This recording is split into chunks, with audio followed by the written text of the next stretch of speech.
Welcome to Seekers and Shifters, where we talk to the world's foremost experts in personal growth and development and ask them everything we really want to know. If you're a personal growth junkie like me, then you're really going to love this conversation that I had today with Victoria Song. I just met her at this wild Vibervision training, and I knew that we were the same kind of person that just goes around and goes to all of this stuff. She wrote a book recently called Bending Reality, and she's totally into all the same shit that we talk about on this show, changing your unconscious mind and bending reality to your will. And she's done a lot of it through her life. She has had over 30 coaches, and she has distilled all of her knowledge into coaching and training other people on how to create the reality of their dreams. So enjoy my conversation today with Victoria Song. I'm here with my new friend, Victoria Song. Do you want to introduce yourself to our listeners? Yeah. Hi, Michelle. I'm so happy we met at Vibervision. I guess, for the LinkedIn title, I'm an executive coach. But for people who are on the inside, they would say I'm like a sorceress, an oracle, unicorn whisperer. And I help my clients really bridge this world between science and mysticism and spirituality and business strategy. And it's really fun because, we both have MBAs and we're both deep in this world where we're helping with healing and transformation and quantum field work. So it's fun. It's multidimensional. We contain multitudes. But yeah, that's a little bit about me. I met you and I was like, this person is a lot like me in a lot of ways, and actually like a lot different than me in a lot of ways. And when I say that, it's because Victoria is the kind of person, because we were just in a training together at Vibervision a few weeks ago for about 5 days. Yeah. And Victoria is the kind of person, you're the kind of person who like sits in the front row and asks lots of questions and like takes notes the whole time. And I'm the kind of person that like sits in the back row so I can like escape to the bathroom whenever I want. Like takes lots of breaks. It's just funny because on paper we have a lot of things in common, but I think like the way we show up is kind of different and we sort of approach it differently, which is like the best kind of, complementary type of people, right? I love it. Yeah, no, that's definitely me in every class I'm in. You're like the straight A student. Yeah. No, my husband likes to joke, like if we went to school together, I probably wouldn't date him because he would just be like behind me cheating off my test for, my test score or whatever, like trying to follow my test results. like the kid, like throwing paper at the back of your head. Exactly. Like, you left a little bit. I can't see your test. Put it on the right. And you wrote a book recently, right? Yes, I did. It's called Bending Reality: How to Make the Impossible Probable. That's so cool. Can you tell us a little bit about it? Yeah. So it is what it sounds like. Like I believe that we have the power to bend our reality. It's just if we do it unconsciously, we're often bending it out of our favor. And so the book really teaches you somatically how to get that mind-heart congruence, coherence, to make sure that you're consciously bending your reality in the direction that you want. And that's why I'm, a forever student of life, because I've hired over 30 coaches. I still do all these programs and retreats. Like, I met you at Vibervision the week before that. I was at Joe Dispenza's retreat. And that was like the second one I've done. Like I'm always spending all my time, money, and energy learning everything that's out there.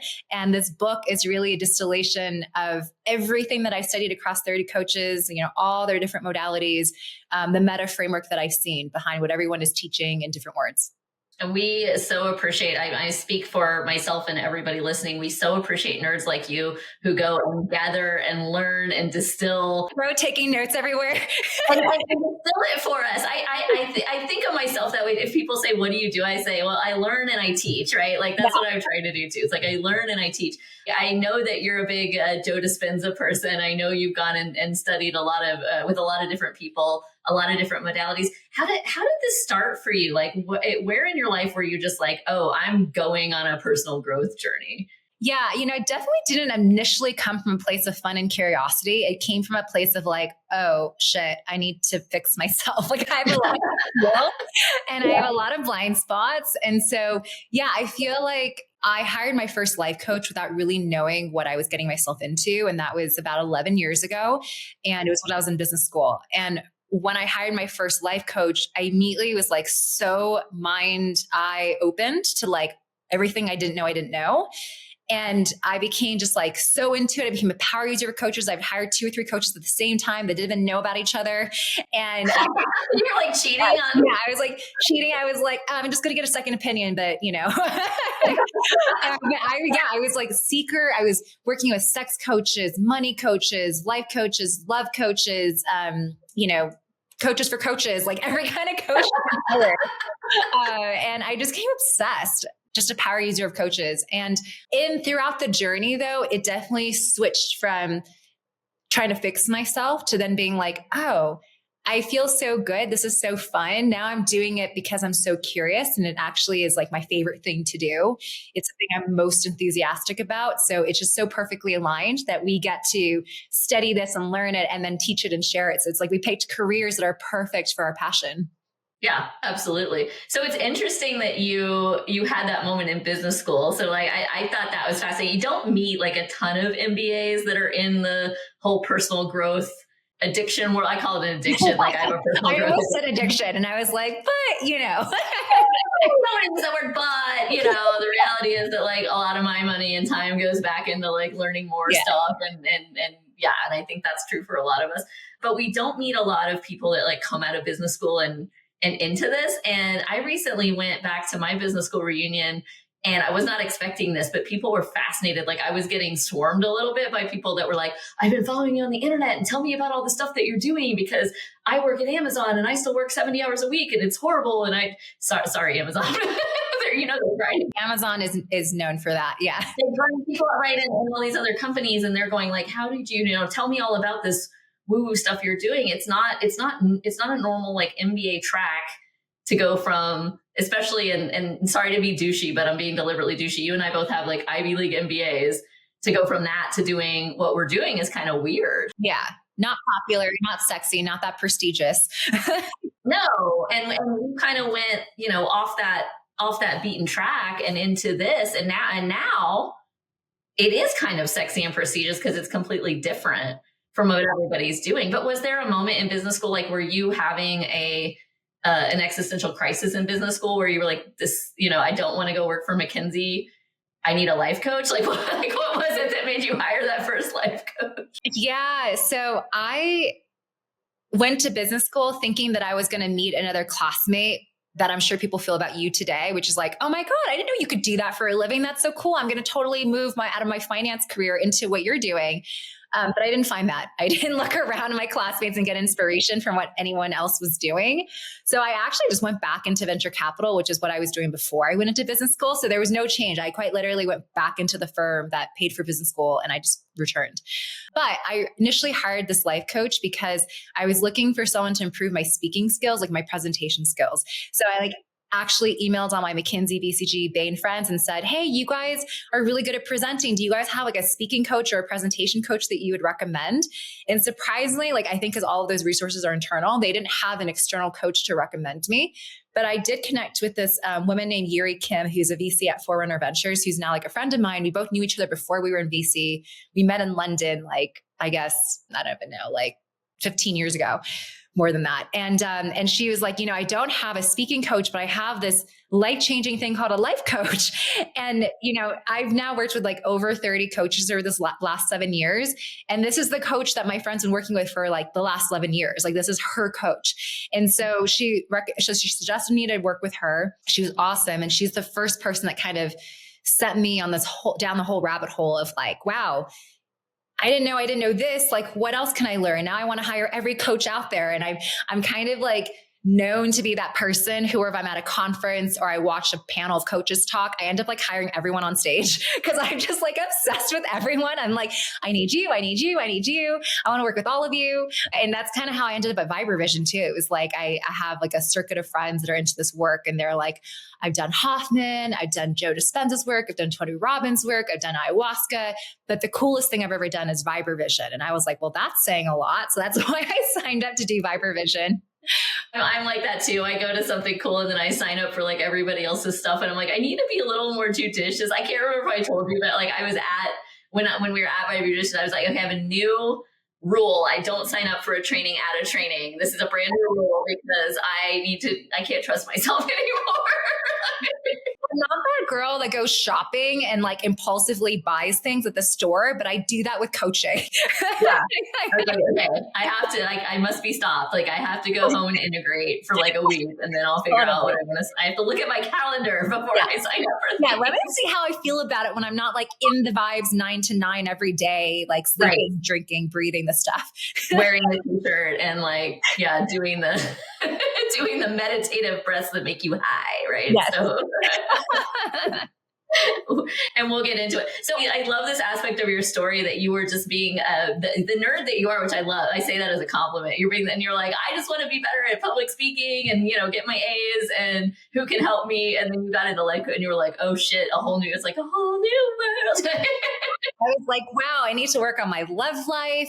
Why do I care about getting accepted by the mean girls? Why am I triggered in business school back to like my high school days, and I'm trying to get invited to things? And I was like, what is the version of me showing up as a grown adult? I need to work on this.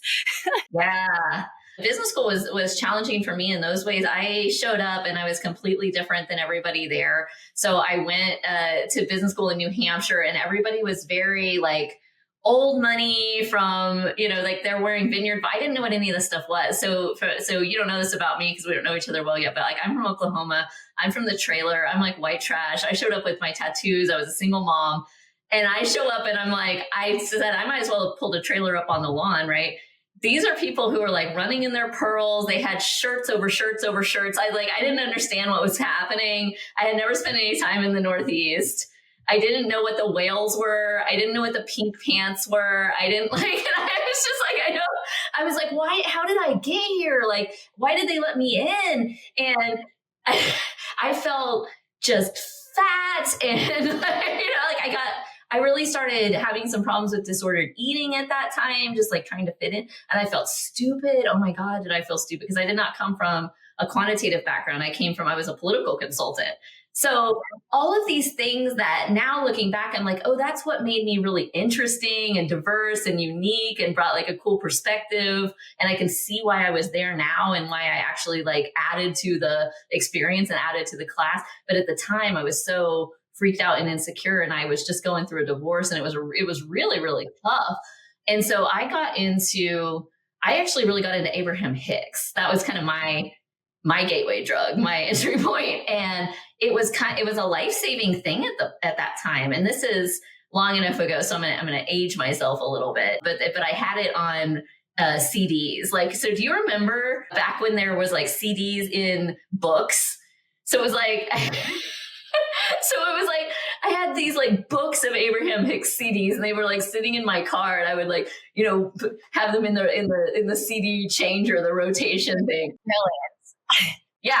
And I was just listening to, the Vortex and just really getting into that. Okay. If I can get into gratitude, like things are going to unfold and things are going to go my way. The experience that I had in business school, and I'm so grateful. For people listening, I went to Tuck, the Tuck School of Business at Dartmouth, is a very close-knit program. It's a small program. There's only, there were 200 people in my class. You're in a small town in Hanover, New Hampshire. There's nowhere else to go. And while that is very horrifying when you first get there and you don't know anybody, it forces you to become close to everybody. And that place, it saved me in a lot of ways. I'm gonna cry on my own podcast right now. Those people became my family. Those people embraced me, and I went from feeling completely different, alienated, isolated to I can make a difference here. I can be somebody here.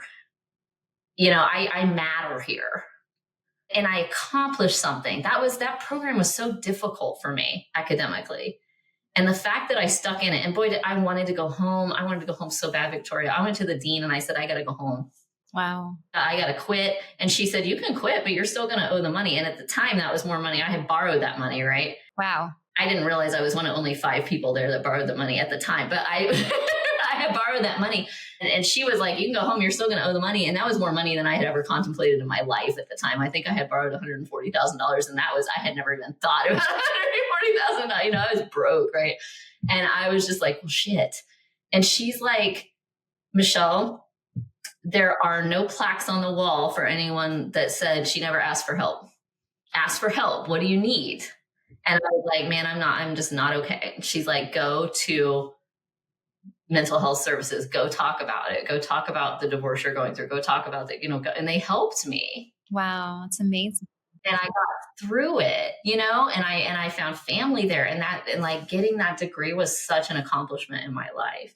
And I was able to come back and provide for my son in a way that I never would have been able to provide for him if I hadn't gotten that degree, and just create this whole life from it. Right. Incredible. I'm so happy you stayed.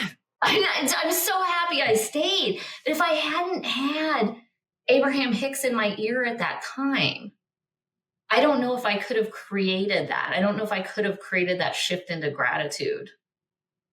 Just enough. And it wasn't like, oh, a light switch and I was totally cured and I was totally happy and everything was fine. But it was just enough of a shift at that time for me to have that first realization of, oh, I can just shift how I'm thinking about it. I can just shift my reality just enough that I can see things a little differently.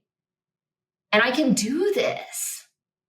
And that's how I got hooked, right? I started just like getting on the treadmill, and that's how I got hooked on working out while I was there too. Yeah, good. Positive association. I love that. Yeah, this is just like brainwashing yourself until you have the most positive thoughts and feelings you could possibly have about you, your life, what's possible. Who doesn't want that? It is. I remember sitting on the treadmill and just being like, and every minute I would run an extra minute. And I'm still not a runner. It's not easy. It's never been easy for me, but like I'd be on the treadmill going, you're totally going to do this. You're totally going to do this. One more minute. You're totally going to do this. And just talking myself up and just realizing that power of positive thought and how you can just do more than you think you're going to do. You thought was possible. Yeah. Yeah. And now my whole life is about it. It's just about showing other people what's possible. And yours is too, right? Yes, exactly. Like to me, success is surprising myself by achieving things, doing things, surpassing whatever obstacles in ways that I didn't think were possible. So it's just like the most fun thing to be like, wow, I didn't know that was what I was made of. And I love that. And so I saw your Instagram, which I love. So Victoria's big on Instagram. You're like an influencer. I love it. My Instagram sucks. I got like 600 people on it. You got like 30,000 people, which to me is very impressive. And it's beautiful. And like, you're beautiful. And you've got like the husband and the body and the job and all the things. And it's like, and what I think is so cool about that is I know you've manifested those things intentionally and one by one. Like I know you've manifested your body and your physical health and your love life and your relationship with your husband and your career and your book and all of those things. Can you tell me about that? Like designing your life exactly the way it is on the internet? Thank you for saying that. One time my neighbor said, and made me want to cry. She just looked at me and she said, wow, I can't even imagine what it's taken for you to be able to create what you've created in your life. Cause I know like from what you've been through and everything that you've gone through, like this was not easy, and it just made me feel so seen. And even your words right now of like, yeah, it really was something I manifested one by one. Like it took a lot of work. And that's why I feel like it's not meant to come easy to those of us who are supposed to teach it. If it came easy, I wouldn't be able to teach how I did it, So yeah, like, okay. So to back up a little bit, I would say love life is the place that I've struggled the most. Like if you were to look at my childhood upbringing, what I experienced, kind of the theme and patterns in all of my relationships, you would have been like, oh, you're most likely going to end up with someone who's like probably addicted to substances, probably abusive emotionally or physically, probably, just like sociopathic, narcissistic, something like that. Right. And I've dated people like that for sure. And so I would say like that's the piece of my life that I felt the most pain and heartbreak and the most block around what was possible. I feel like when you asked me, oh, I hired my life coach to be a better speaker. But then what I really discovered was, oh my gosh, I have a lot of programming around dating and love and relationship. And I even had a coach one time make me date someone that I honestly wasn't attracted to because she said this, and this is not what I'm encouraging. I don't think this is necessarily the best advice a coach can give you. But she was like, you can't trust what you're attracted to.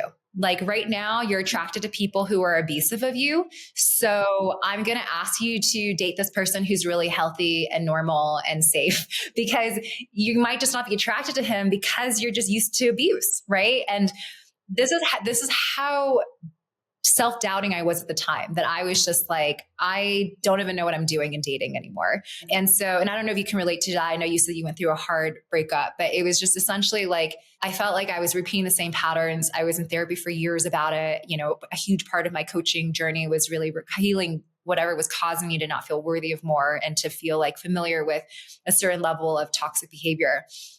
And so, yeah, I feel like today I'm so grateful. Like the relationship I have today is so beautiful. And like, I can't even give words to it, honestly. But to me, it's the greatest manifestation of my life, you know, to be with a partner who's a healthy masculine, who has done already so much work on himself before meeting me. He had men's coaches. He was in men's groups. He loves David Data's work.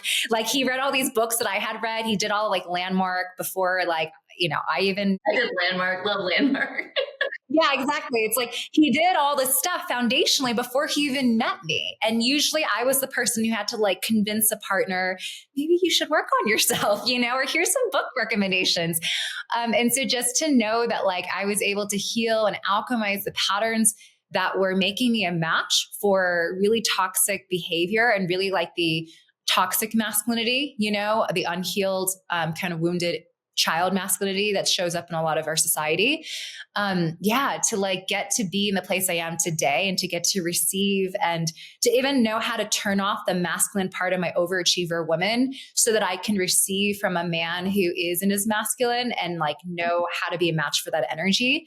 It's like night and day. Like honestly, like if you asked me 10 years ago, the hardest place in my life to manifest, I would have been like, love life. I might end up alone. Like, honestly, like, I think I'll probably end up alone is what I was thinking. Because I was just like, I'd rather be alone than what I've been dating. You know, I think it would be healthier for me to be myself. So that happened. And I think what you're referring to my body journey, the quick story there is that as part of healing where I didn't feel safe in the body, where there was wound, where there was trauma, I was unconsciously, unknowing to myself, carrying excess weight, you know? So it was like inflammation in the body, baby fat. It was like even the way I was using food to feel good, you know? So whether it was stress eating or comfort eating or seeing meals as like connection time and therefore associating a lot of positive dopamine hits with food, it was just like all of this tangling up around food and weight and body image. And I was always that person who, no matter how much I ever weighed in my life, when I looked in the mirror, I was always like, oh, I wish I could lose 5 or 10 pounds. I was just never satisfied with where I was.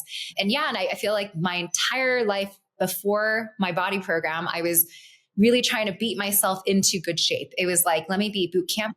Let me restrict my diet. Let me count calories. Let me create this really kind of contractive energy that feels almost like a disciplinary parent to judge myself into losing weight. And it was never sustainable. Like the closest I ever came to my dream body was from, you know, those cleanses and shakes where it's like, you can have strawberry chocolate or vanilla and, you know, you can have almonds as snacks, but like, you're just not even taking calories. And so then even when I tried to work out, I felt lightheaded because I didn't have enough calories to burn. It was like, I had to go through those kind of measures in the past to lose weight. And then as soon as I started eating normally, it would just gain back. So anyway, I now took myself on this healing journey. And as I was healing, I was learning, I got a certification in hypnotherapy and NLP and all these different modalities for getting us into our theta brainwave state to help us rewire our subconscious. And so I was able to rewire my relationship to food, body, and weight and heal all the old wounds of being bullied, all the self-judgment that was created by these prior wounds in my life. And as I healed, I started shedding weight and it was almost a pound a day or every other day. And this is the craziest thing. I released over 20 pounds in 2 months. And it was the most effortless thing I've ever done in my life. And I was able to sustain it because I was solving it at the core wound, like extracting the core root of it versus putting a Band-Aid on called like diet or exercise. And so instead of addressing the symptoms of it, I got and extracted kind of the root cause of why I was carrying excess weight. So it's been amazing. And again, like so happy I had to learn it this way because now I'm like helping people release weight from a place of self-love and worthiness and healing versus like lose weight from a place of judging themselves and disciplining themselves and using willpower to override, you know, what they want to do. It's so important. And I have to say, because my producer Ken gets on me when we talk about NLP on the show, it's neuro-linguistic programming. He says we have to stop and explain it's neuro-linguistic programming. And it works at the unconscious level to shift your baggage. And we love it. It's transformational. What you're saying is so important about the way that we try to consciously control and be mean to ourselves. Like we try to use willpower and we say, no, if I can just control it more, do it harder, or contract it what's more. What's wrong with me? Like, what's wrong with me? And like, I'm just going to eat less and work out more. And that's where it really, when we talk about disordered eating, like that's what we're talking about. It's like, it's a control thing. We're trying to gain control, and that is really, really unhealthy, and it doesn't work. No. It's bad for you and it doesn't work. Yes. Yeah. Cause it's like the stress and anxiety. I mean, that just causes you to binge feast and famine, right? It just feels like you yo-yo when it comes from that place. Versus I love myself. And when you're actually able to heal those core wounds and you feel that self-love, I don't need to fill the hole in my soul with food anymore. Totally. Yeah. And in the process, you get your dream body. And like, it feels a little embarrassing to say, but today I'm the girl who sends like sexy naked photos to my husband, which I never did like before.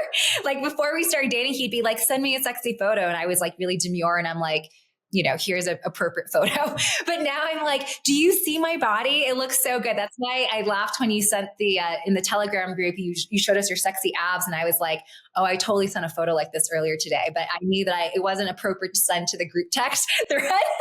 I did, because I don't give a fuck. I was like, look at my abs. Totally. Yeah. I like post photos now because it's like, I've totally changed my relationship to my body, that it feels like beauty versus just sexualized.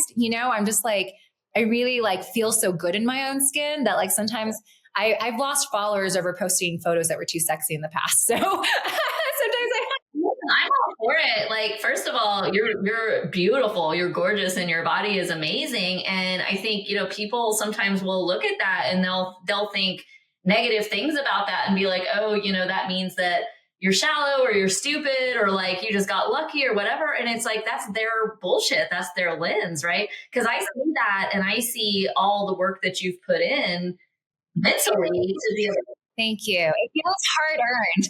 I wouldn't be showing it if I thought I was born this way, for sure. Like I'm showing it because I'm like, I cannot believe it. I almost can't believe it, which is why I'm posting about it. Yeah.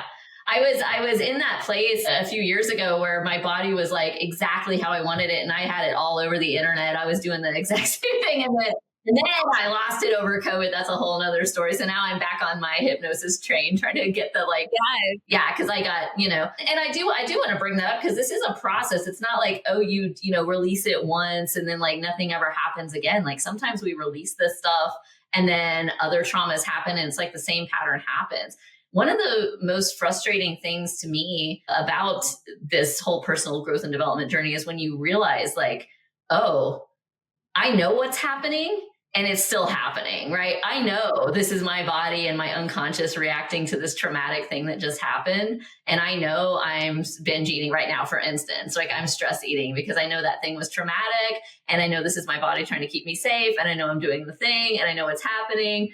And then it still happens and you have to still be able to catch it and be like, okay, I've got to go back. I've got to re-release and do work. This isn't like I did some work once and now I never have to do any work on myself ever again, right? Yeah. Yeah. I definitely think that there are some deeper core wounds that if you can extract, it does lead to more sustainable results for sure. I will say that when it comes to like specific traumas, we now understand that people with an ACE score, which is an adverse childhood experience of greater than 4, so like certain traumas that happen in your life out of 10 categorized traumas, you do have more of this tendency to like yo-yo or like self-sabotage, right? So people who have greater than 4 score on this trauma survey, they've done studies where they join like a weight loss program. And as soon as they actually start to lose the weight, which is exactly the goal of the program, they actually self-sabotage and drop out. It's like it becomes unsafe. It almost feels like they have a safety weight where as soon as they hit it, if they're not properly supported through that, they'll just go back and put on the weight. So yeah, it definitely feels like, and that's why my body program, I call it body for 2 reasons, because on the one hand, we are rewiring your relationship to your body, food and weight. So you're getting into the dream shape. But the other reason why we call it body and people take it who aren't trying to lose weight is because they realize they're somatically holding memories, wounds, like the body keeps the score, the issues are in the tissues. They realize like, oh, I am holding wounding in my body. And so even though they're not trying to lose weight, they want to heal the wounds of the body that are showing up as the meaning they've made about themselves that have made them feel like not enough, not acceptable, not worthy enough. And so that ends up healing a lot of their limiting beliefs. And so we're working on the somatic level. And so we're healing it at the body level, which for some people, they care about because it leads to their dream weight. And then for other people, they just want to heal what's in the body so that it stops blocking them from showing up powerfully in their life. Absolutely. I want to talk about that actually, because for people that do the kind of work that you and I do, there's this constant tug of war between how we market ourselves sometimes and then what we actually do, because there's this pull to market ourselves for those top line results. Like for me as a business coach, a lot of times it's, oh, I can make you a lot of money, right? Or it's, oh, I can help you get your dream body, or I can help you get your dream relationship for relationship coaches. And then, once we get people, and we all do the same thing, which is like, oh, we're going to release your trauma and we're going to like help you align to your best life and like figure out how to release your limiting beliefs and all this stuff. But it's almost like there has to be this gateway drug of like, the reality is I don't want to help people make millions of dollars if they're going to be miserable once they make millions of dollars. You and I both know people that have made millions of dollars and were miserable. Yeah. That's not the most of the world. Yeah. Most of the world is money and doesn't feel it. Like in peace, joy, and prosperity and abundance is fantastic if it's aligned. Yes. But I'd rather have you be poor and enjoy than have millions of dollars and be miserable, right? Yes. But I feel the pressure to say, yeah, money amplifies whatever has not been healed. So it's like, if you have wound stuff, you need to prove something about yourself, you feel alone, it just will amplify all of those feelings. Right. But there's this pressure for me when I go out and market my services to be like, I can make you millions of dollars, because that's what people respond to, right? How do you deal with that in your, like, when you're thinking about your marketing or sales? Yeah, it's a good question. Like, I do feel that I probably could work with more people if I became more specific and targeted with who I help. Meaning, like, if I decide to quote unquote niche down, I would probably like grow my business significantly because I would just get so specific and targeted with what I help people with. But my truth is that I get inspired working with people who have the biggest visions on the planet, which is why I often work with like billion-dollar founders and tech CEOs. But it's not just actually founders and CEOs. It's often like an artist who has a huge vision, or someone in politics, or someone in sports, or someone in the celebrity world who has power, platform, and influence. So it's like anyone who I feel that through our work will have a great ripple effect, I want to support, which means that like I'm kind of a match for not that many people, honestly. It's like a person with a very big vision, a person who has probably, probably has goals that are beyond just making money. And I think that if I just was a money coach, I probably would be more like quote unquote successful on paper. But I really do enjoy helping people with the diversity of things that I help with, which means that it's kind of a marketing challenge. It's kind of hard, therefore, to like talk about exactly what I can help you with. So it ends up being more like an energetic match where I have a lot of ways to experience my work for free, for just like $100, like really cheap, accessible ways to experience my work. So I find that most people end up feeling like, oh my gosh, there's something that stirs in me when I listen to you. And like, I need to work with you because that's like an energetic knowing versus like a logic brain being like, I need this result and you're going to get me this result. So again, like I probably would have, more whatever growth in my business if I was more specific with the problem solution. But it's something I'm willing to make the trade-off on, because at least at this time, I like, just kind of going with the people who have a knowing that I'm the right person for them.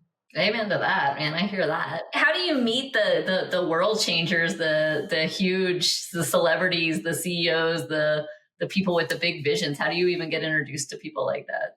It's a good question. I feel that historically, I haven't had to do anything. And like when I look at your human design, or like recently I had like a colors chart reader, and they were just like, oh yeah, like that's actually just what your soul's mission is on this lifetime. Like I have astrologists just tell me that. They're like, oh yeah, you're meant to like help direct the resources on the planet towards the right causes. So that's why you connect with people with a lot of wealth and platform and influence, or like how I help people make a lot of money. So money is like good in their hands, essentially. It's like I help create more conscious leaders so that the planet looks different. Or this color person was like, oh yeah, you're meant to work with like these big visionaries, whether it's like a Steven Spielberg or it's a business person, but it's like people who need hundreds of people to get their project done. It's like really big ideas. And I do feel that if you want to talk about human design, like I'm definitely more of a responder is my strategy. So instead of initiating and trying to go like send emails or like go on LinkedIn and try to actively find these people. If I find them like when I'm traveling, like my first client who made $1 billion with me, I met him because my husband took me to Greece for my birthday and he happened to be there with a mutual friend. And so he like was at my table. I didn't know who he was. He left Greece early, but we just exchanged contact info. And then he was like, oh, if my co-founder wants to work with you, I'll work with you. And then he ended up being a client. So it was like, I was like in Greece on my birthday, dancing, met him and his wife, and then he became a client. And then similarly, like I got to work with Peter Rive, who's in Elon Musk's family, who's his cousin, like his mom is his twin sister of Elon's mom. And same story, like my business school friends invited me to Cuba for fun. And I show up and I have this amazing conversation with this glamorous, fun, charismatic woman at the bar. I had no idea she was the wife of this family, of the Musk family. And so I'm just having a conversation with her and she's like, you know what, my husband should really work with you. And I'm like, sure, yeah, like have your husband email me. And then after the Cuba party, I find out that like it's Elon's cousin. And I'm like, that's crazy. So I have this affirmation in my world, my clients like to say, which is like, the more fun I have, the more money I make. That's right, man. That is. Yeah. And so it's like, we are that powerful that we create the paradigms and the rules of our own game. And so whatever paradigm we live in becomes self-fulfilling. So if I believe it's no pain, no gain, that's going to be my reality. I'm going to have to work harder, longer hours. If I believe the more fun I have, the more money I make, then I get to go light myself up and enjoy my life more, you know? So yeah, it gets to be a paradigm of your own choosing. And I know that that can sound a little bit nuts to some people, but those are exactly the principles of bending reality. You know, it's like once we are aware that we be unconsciously playing rules to a game that we don't want to play anymore, how can we start to consciously bend our reality in the direction of our choosing? That's the one I'm picking, the reality about the more fun I have, the more money I make. I like that one. So I'll pick that. I'll step into that one with you. Yes. That's beautiful. What's the colors thing? Because I've never heard of that one. Yeah. So I recently did a bioenergetics conference. It was like the first one of its kind. And it was over in Denver, Colorado. And you know how they have those like trade show booths where different people were selling different products? One of the booths was someone named Jamie Champion. And the really cool thing, his work is so awesome. He's like I don't know what he calls it, like color vibrancy. And it's his own framework. I've never seen anything like it. The only caveat is that you have to go see him in Virginia. Like he has to do it in person with you. So I was really lucky that he happened to be at the conference, which is why I was able to do it with him. But essentially his framework is that you get certain frequencies that he corresponds to colors every 3 months. So between like 0 and 24 months. So you get like about, I guess, 8, right? 8 colors or something like that. And you have like the color that you're born into, like the first breath you breathe, there's a frequency to that. And when you tap into that frequency, you're going to feel the most safe because it was like the frequency you entered into the world with. And it's completely like his own intuition because he'll kind of sense you and then touch like your belly button and he'll do kind of these things. But I found it's so weird and it's so hard to like explain to the logic brain because it doesn't make sense. But it's like he's using the frequency and colors and sound to move stuck energy patterns. So when you work with him, he'll say something like, oh, I can see that, you know, sometimes when we're wounded and we have trauma, there's a little bit of emotional maturity that's stunted at the age we were when we experienced the trauma, right? So sometimes we get people who are in their wounded child still. And so he might look at you and be like, oh, interesting. This frequency got blocked between 0 and 12. I can see that instead of it embodying from head to toe, it's stuck between like your head and your shoulders. So hold your shoulders, make these sounds and affirmations, sing along with me. And then like we move the energy through sound. That's so cool. Yeah, it's really cool. It's really unlike like for, you know, even though I've seen a lot of work, this is his own methodology that he kind of invented, sort of like how human design Gene Keys was sort of a download into the creative. This is like his methodology. So I love it, highly recommend it. And it's been really cool. And again, like just another thing that I, like I always have, even now, like 3 or 4 people that I'm working with at a time. Well, send me that guy's information because I live in Virginia. I can go see that.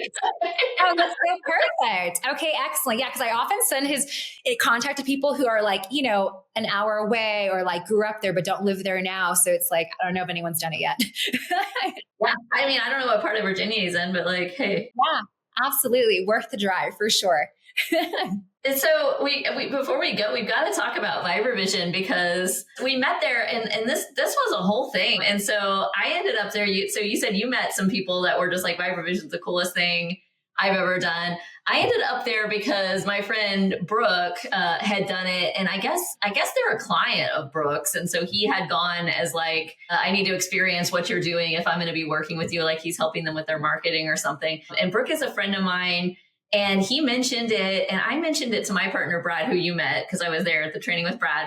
And Brad just got like super into it. Like he was on the internet and he was looking up all this stuff. And all of a sudden he does like a hot tub and a cold plunge every day. And so every day after his hot tub and his cold plunge, he was out in the yard going like this. And I was like, what are you doing? And he's like, I'm doing the Vibravision breaths. And then he started being like, we have to go to Vibravision. And he's like putting it on the TV and he's like showing me and I'm like, okay, fine. We'll go to Vibravision.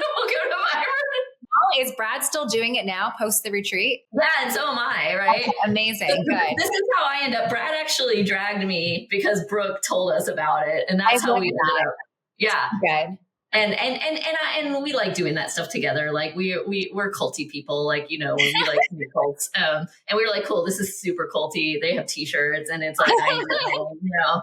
Well, and I like to go to shit like that because I get to meet people like you. Like I always meet really cool people at stuff like that. And I'm always thinking like, oh, cool, I'll meet cool people to be on the podcast, like whatever. And we'll see what it's like. But I have been doing, I'm telling you, I've been doing the breaths every single day and I'm so chilled out. I love that. Like, I don't know. How have you felt since we got back? Yeah. So I was able to do it like every morning until I was in London. And you know, when you're on vacation in a new city, you're like, let's just get out and play. So there were some days that went by where like I didn't get to do it. So then right when I got home back to Utah, I was like, all right, I'm getting back on it. And I did it this morning, for instance. And yeah, I love it. Like I do this is going to make sense to anyone listening, but I do the step 4, the 4-step one where it's like super root. You do the thing, it goes forward and backward. And then you do the shield protection. And then you do the visualization, imagine and feeling. And this is like gibberish to anyone listening, but like, that's the thing that I've been doing. And I love it. Like I haven't been playing with the bean bags with a partner at home. You probably have, right? Have you and Brad been playing with? No, we haven't. Although I will say this. And we've got to expose it. The producers get mad at me if we talk about stuff and the listeners don't know what we're talking about. So when we were at Vibervision, the whole idea, the way they hook you in is you get to learn to see without your eyes. And so they were having us play games where we had these blackout blindfolds on and we were trying to find bean bags. We start with a yellow bean bag and like the yellow bean bag becomes your best friend and you learn how to find it through like the way that it feels to you without your eyes. And then eventually we graduated because we were in level 1, right? So we graduated to being able to like walk through a maze of kind of plastic sticks with these blindfolds on. And that's kind of as far as we got, right? So what I did do was I put the blindfold on my mom at Thanksgiving and put the yellow beanbag in front of her. Cause I was like, I wonder if she can find the beanbag with none of the meditation, none of the breathing, right? Because for folks listening, what Victoria and I and Brad did was we did all these breathing exercises and all this meditation to help us tap into being able to find the yellow beanbag so we could do it better. And we all got pretty good at it, I would say, right? Like we were all pretty good at it. So then I was like, okay, I'm a scientist at heart. I'm a nerd. Yeah.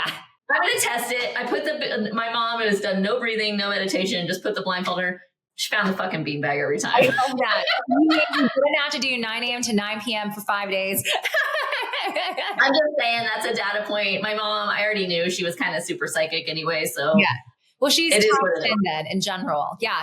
And like, I will say that because, you know, I'm sure you feel tapped in, I feel tapped in before this event.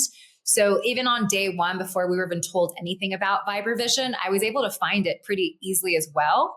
So I would say like, it's unclear if like you need to keep up the breath work and the energy work and the meditation. However, I do believe in like being able to activate our pineal gland, you know? And so even though level 1 maybe doesn't require us to activate it successfully, level 2 and level 3, when like the tests get more advanced, I'm sure like the basic intuitive thing is probably not sufficient to like accelerate growing past, you know, to do the further challenges. So that's what I'm hopeful for. I have not yet signed up for the second, you know, or third levels yet, but that is my thinking that there probably is something to the methods that when you get more advanced and you need more expertise, it probably does kick in where you need the breath work and you need the energy work. Well, I think so. I mean, we saw some wild demonstrations, including one of the masters came in and did he read, was it your driver's license that he read?